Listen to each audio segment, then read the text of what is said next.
ஜனவரி மாதம் வந்தாக்கா நமக்கு தெரியும், உங்களுக்கு 10 நாள் நம்ம பொங்கல் கொண்டாடுவோம். அதுவும் மதுரை மண்ணில் பார்த்தீங்கன்னா பொங்கலுக்கு அவ்வளோ முக்கியத்துவம் இந்த பகுதியில் அதிகம் உண்டு. ஜல்லிக்கட்டுலாம் அப்போ தான் நடக்கும். அப்படிப்பட்ட ஒரு சூழ்நிலை இப்போ இந்த சீர்திருத்தம் என்ற பேரில் உண்மையான வாக்காளர்கள் அவங்க விடுபட்டக்கூடாதுன்றதான் எங்களுடைய நோக்கம், வேற ஒன்றும் இல்லை. அதுக்கு அடுத்தது என்ன, மார்ச் மாதம் ஆனாக்கா தேர்தல் தேதி அறிவிச்சிருவாங்க.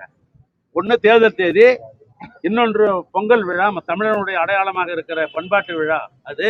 அதுக்கடுத்து விவசாயி விரும்புகிற மழை. இந்த காலகட்டத்தில் இந்த எஸ்ஐஆர் என்பது தேவையில்லை என்பதை நாங்கள் எதிர்க்கிறோம். வேற ஒன்றும் இல்லை, அது அடிப்படை. இது எதிர்க்கிறதுக்கு காரணம் இதுதான். இன்னொன்று சொன்னீங்க குளத்தூர்ல அப்படின்னு, அது என்ன ஒரு சென்சஸ் ஆஃபீஸரா நம்முடைய எதிர்கட்சி தலைவர் போய் குளத்தூர்ல போய் வீடு வீடா போய் எண்ணிட்டு வந்து சொன்னாரா? அல்ல, அவர் அரசியல் தன்னை அடையாளம் காட்டுக் கொள்வதற்காக ஏதாவது ஒன்று சொல்லணும், எங்களை பாராட்டியா பேசுவார். ஒரு எதிர்கட்சி தலைவர் இல்லை எஸ்ஐஆர் இந்த மாதிரி விடுபடக்கூடாதுன்றதுக்காக திமுக வழக்கு போட்டிருக்கிறாங்க அப்படின்னு பாராட்டி பேசுவாரா?